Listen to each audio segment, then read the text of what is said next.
sel setiap harinya. Ya, bayangkan tuh, banyak sekali sel-sel yang mati. Kalau darah lebih banyak lagi, 2 juta sel dalam 1 detik. Ya, jadi setiap saat itu ada sel-sel yang mati. Tapi kemudian kenapa tidak menimbulkan kematian pada tubuh kita secara utuh? Karena terbarukan atau terganti, ya, diregenerasi lagi. Jadi ini adalah hasil penelitian. Nah, untuk dapat bertahan tubuh, jadi sebenarnya tubuh punya mekanisme namanya meregenerasi sel-sel tubuh kita. Yaitu kemudian ada sebagian tugas dari sel-sel tubuh yang kemudian membelah diri lagi menjadi sel yang lebih muda, sehingga kemudian sel-sel itu bisa menggantikan sel-sel yang mati tadi. Kalau tidak diregenerasi gimana? Nah, ini yang kejadian. Jadi kalau misalnya sel-sel mulai rusak, ya, nggak diganti, akhirnya jaringannya ada yang rusak. Kalau jaringannya mulai rusak, kemudian makin luas lagi organnya rusak, ya. Kalau masih sel-sel kecil rusak, nggak ketahuan, kita nggak berasa. Tapi kalau sudah mulai besar, jaringannya kena atau organnya rusak, mulai kita berasa, ya. Ada keluhan ini, keluhan itu, dan sebagainya. Bahkan kemudian organ dengan organ, kan ada hubungannya tuh, ada sistemnya. Itu juga bisa lagi rusak lagi, karena organnya yang tadi satu-satu single organ mengalami kekacauan, sistemnya makin kacau. Sistem dengan kacau, dengan sistem yang lain mengacaukan sistem yang satu lagi, akhirnya seluruh tubuh terjadi kegagalan dan terakhir meninggal. Itu proses kenapa seseorang menjadi meninggal, ya. Dalam tingkat yang paling kecil, seluler, ya, setiap hari selalu ada kematian sel-sel. Kenapa sel-sel itu bisa rusak dan mati, ya? Pasti Bapak Ibu udah tahu lah, ya, penyebabnya.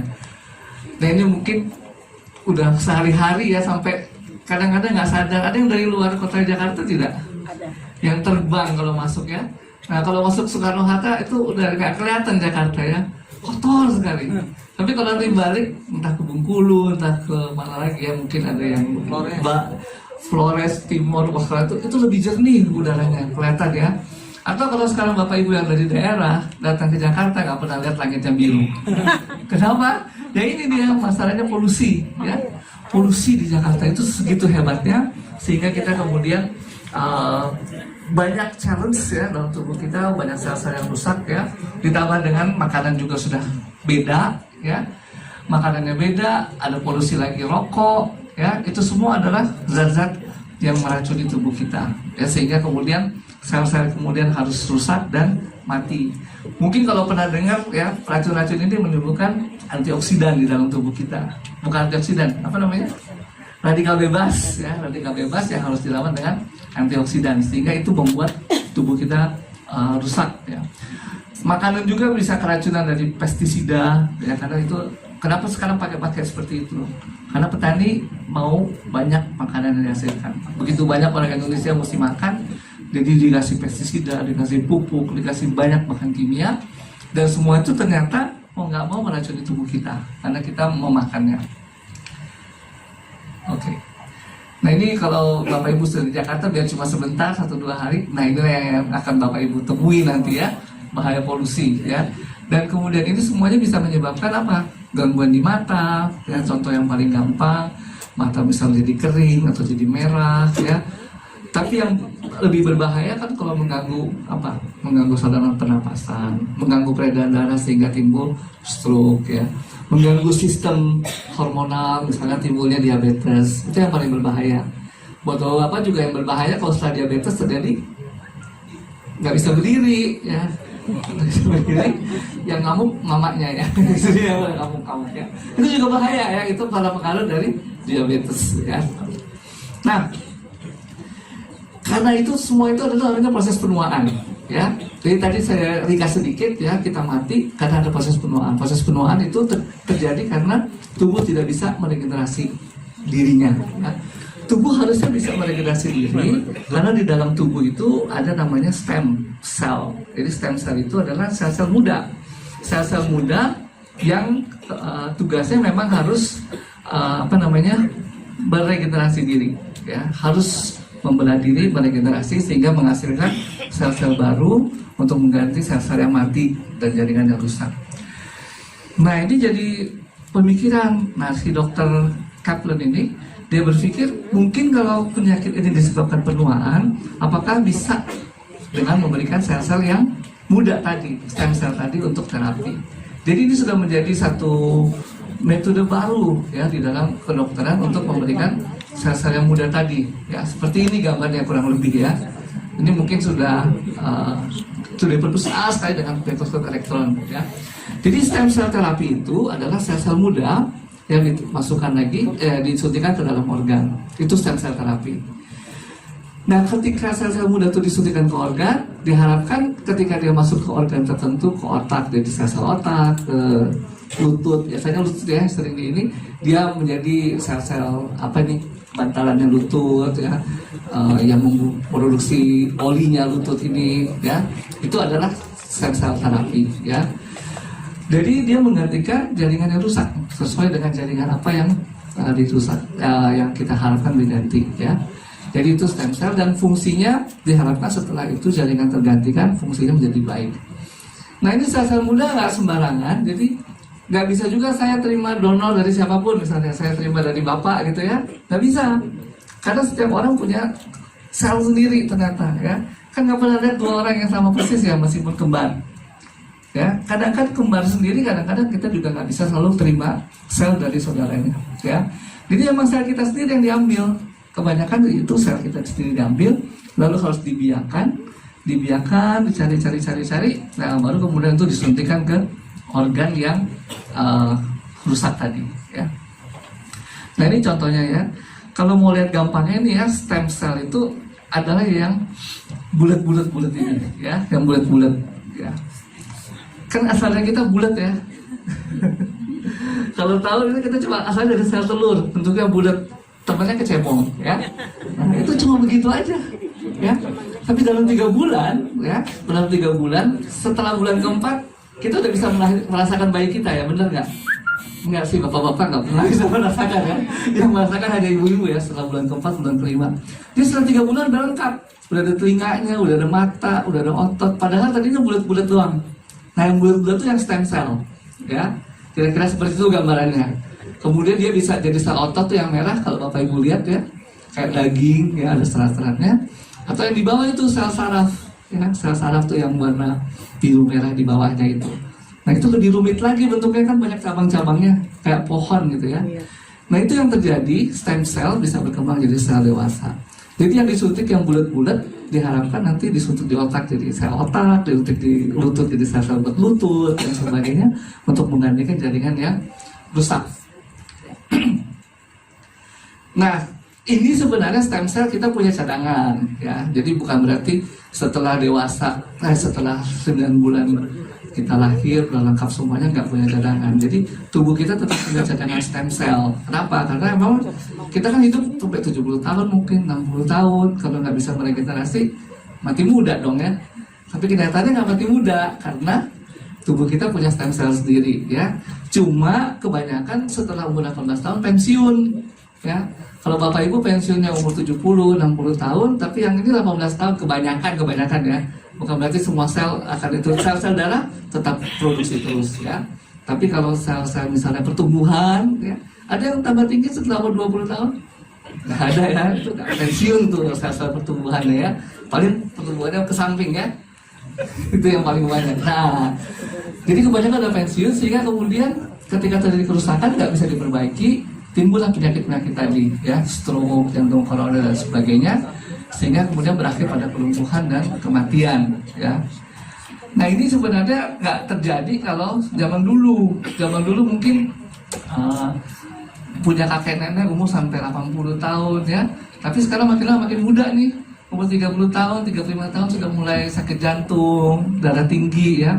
Bahkan juga ada mungkin teman-teman yang 40 tahun sudah meninggal karena stroke ya. Itu karena terjadi akibat keracunan-keracunan tadi, polusi dan sebagainya ya. Itu yang menyebabkan sel-selnya kemudian cepat rusak diganti lagi, akhirnya tidak punya kemampuan lagi ya. Nah stem cell ini yang dipikirkan oleh si dokter Kaplan tadi gunanya apa?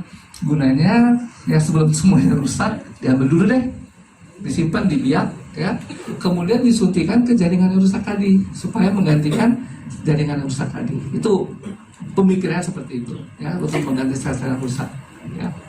Hanya sekarang coba Bapak Ibu pikirkan ya, tadi kan kita nggak bisa terima dari orang lain ya, apalagi terima dari binatang lain ya. Beda binatang sama orang, pasti nggak sama ya. Dari orang ke orang aja nggak bisa. Jadi kita hanya bisa dari diri kita sendiri. Nah bayangkan kalau diri kita sendiri ya, diambil selnya. Udah pernah disuntik belum? Kalau jarum suntiknya gede, panjang gimana? Serem. Sakit nggak? Aktif katanya ya. Kata-kata kecil pasti takut ya. Sakit, sulit ya. Karena nggak semuanya kemudian bisa menimbulkan atau bisa menghasilkan sel yang kita harapkan. Ya, nggak gampang lah ya. Biayanya udah pasti mahal, nggak mungkin biayanya murah. Jadi kalau terapi stem cell yang benar pasti mahal. Ya. Karena sel kita harus diambil, kemudian dibiarkan di laboratorium, baru disuntik lagi. Ya. Hasilnya nggak ada jaminan, tidak stabil ya. Sebenarnya tidak stabilnya itu terjadi kenapa? Satu sel itu punya kemampuan meregenerasi diri mungkin sekitar 20 kali. Ya.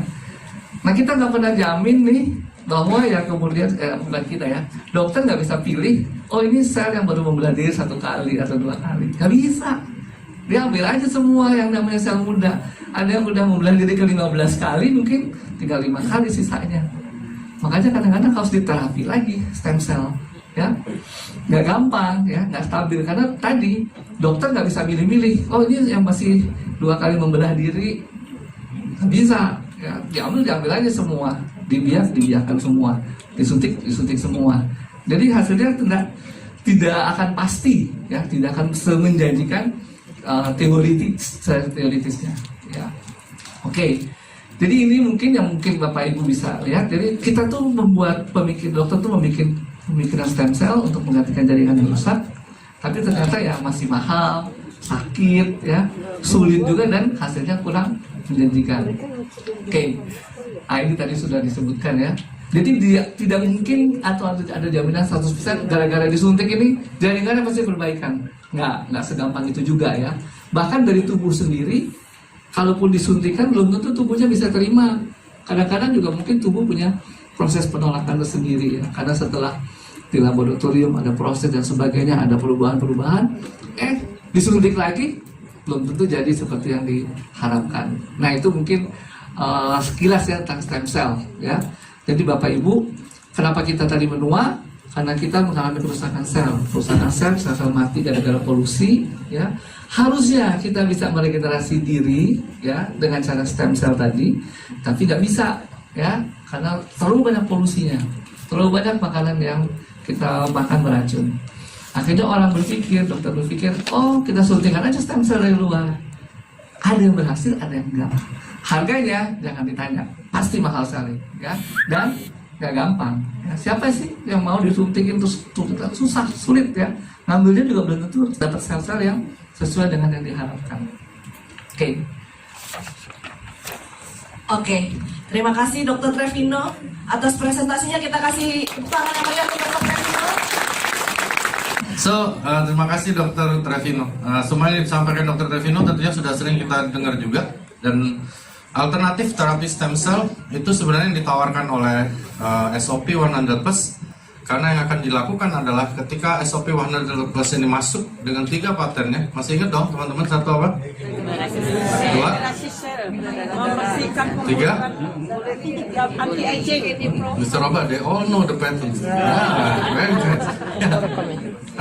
Dengan seperti itu maka kita sebut itu suatu alternatif stem cell terapi, karena seperti kata Dr. Trevino tadi, repot kalau kita harus disuntik dan sebagainya. Oh, Dr. Yudi, how are you? Jadi selalu kita harus memikirkan seperti kata Dr. Trevino, banyak langkah-langkah yang harus kita pikirkan. Baik indikasinya, kemudahan memberikannya, dan tentunya juga ketiga harganya dan fungsinya. Nah, banyak teman-teman di lapangan sering bertanya bahwa ini tidak mungkin ada stem cell yang di dalam bentuk serbuk, dan itu nanti tentunya di pihak manajemen dan pihak dari Jepang akan lebih menjelaskan lagi. Tapi yang pasti adalah produk kita punya 3 paten yang teman-teman sebut tadi, yang akan mengaktifkan stem cell kita sendiri. Sehingga ketika stem cell kita aktif, otomatis yang dikatakan Dr. Trevino tadi akan menjadi lebih nyata, di mana tubuh kita akan perbaiki diri kita sendiri, begitu. Oke, banyak yang udah rasain ya, Bro Sukiman, Steve, semuanya jadi lebih mudah ya Steve ya. So termasuk mamiku, my mom, ya thank you Mr. Robert. everybody feels lebih baik karena semua paten itu adalah sesuatu yang nanti akan diceritakan oleh tentunya Mr. Roba dan Mr. Edo bahwa proses untuk itu menurut aku juga belum pernah dengar, kita nanti sama-sama dengar pasti akan melalui proses yang benar-benar teruji dan benar-benar luar biasa. Karena itu aku benar-benar bersyukur bisa berhadapan dengan mereka, hadir ke sini karena itu sangat perlu buat aku sendiri termasuk buat teman-teman di sini bahwa apa yang sudah kita sampaikan edukasi hampir setahun lebih ini semuanya adalah benar. Itu yang paling penting. Jadi menurut aku alternatif terapi stem cell adalah suatu alternatif yang kita lakukan karena yang disebutkan Dr. Trevino tadi terlalu rumit dan terlalu mahal dan hasilnya juga belum pasti. Oke. Plasenta, sering di acara kita juga sebutkan tentang plasenta, tapi seperti kata informasi dari Pak Niko, Pak Ernest, juga Pak Michael bahwa plasenta di Indonesia di Perka Balai POM dilarang. So bahasan itu mungkin lebih baik kita geser ke SOP karena SOP sekarang sudah istilahnya sumber-sumbernya datang ke sini membawa suatu produk yang luar biasa. So plasenta dulu menjadi suatu ide, tapi sekarang dibikin nyata oleh AFC Jepang, So AFC Indonesia melalui Pak Ernest, Pak Michael, aku selalu berterima kasih karena sekarang kita dengan produk ini baik orang tuaku, aku bahkan teman-teman di sini ada Pak Joshua kalau nggak salah mana ya? Pak Joshua di mana? Pak Joshua ini yang masuk ICU kan? Oh iya. Mr. Robert, this is Joshua, ya? Yeah, he went to ICU and then get well by SOP. Salah satu orang yang masuk ICU dan akhirnya sadar adalah Pak Joshua. Mungkin kita bisa tepuk tangan untuk SOP-nya. Dan kemudian kita selalu berdoa bahwa akan ada perbaikan-perbaikan yang lebih baik lagi pada semua orang dengan produk SOP 100% ini. So, mungkin karena waktunya kata Pak Ernest mepet, aku lihat sambil ngomong sambil lihat jam juga sih, udah 4:02. So mungkin setelah ini kita lebih cermati handphone di silent karena akan ada penyampaian dari Pak Ernest dan dari pihak Jepangnya, di mana kita akan lebih tahu lagi, termasuk diriku sendiri, bahwa ada satu penelitian yang luar biasa dilakukan oleh mereka tentang SOP ini sehingga di lapangan kita juga bisa lebih yakin lagi. Oke ya. Dan jangan lupa minum SOP terus, karena kalau cerita-cerita doang, tahu-tahu doang tapi nggak diminum ya percuma juga dong. Oke? Lalu mengaktifkan kembali stem cell, kata Dr. Trevino tadi. Stem cell kita yang kata Dr. Trevino udah agak tidur, udah agak lesu, itu akan bangkit lagi, sehingga dia melaksanakan tugasnya. Masih ingat dong ya teman-teman, mencari sel yang rusak dan mati, dan menggantinya menjadi baru. Oke? Ketika itu terjadi, karena itu juga salah satu hal yang luar biasa seperti Pak Joshua alami, orang menjadi bisa seperti seolah-olah dapat mukjizat. Tapi aku sama Niko kadang lagi duduk-duduk bilang bahwa ini adalah teknologi. Ada yang bilang ini keajaiban, tapi aku bilang ini teknologi luar biasa. Makanya ada Mr. Oba datang ini aku senang benar karena semua tentang SOP pasti kita bisa lebih tahu. Dan tolong teman-teman yang juga belum pernah ketemu dengan beliau-beliau, tolong direkamkah, didengarkan, dan jangan sia-siakan kesempatan hari ini. Oke? Mungkin itu aja dulu. Terima kasih sekali lagi. Thank you Mr. Oba, Mr. Edo, dan Pak Ernest, Pak Michael, dan semua tim yang sudah nyiapin acara ini. Mudah-mudahan setelah keterangan dari mereka kita menjadi lebih semangat lagi. Thank you. Bye-bye.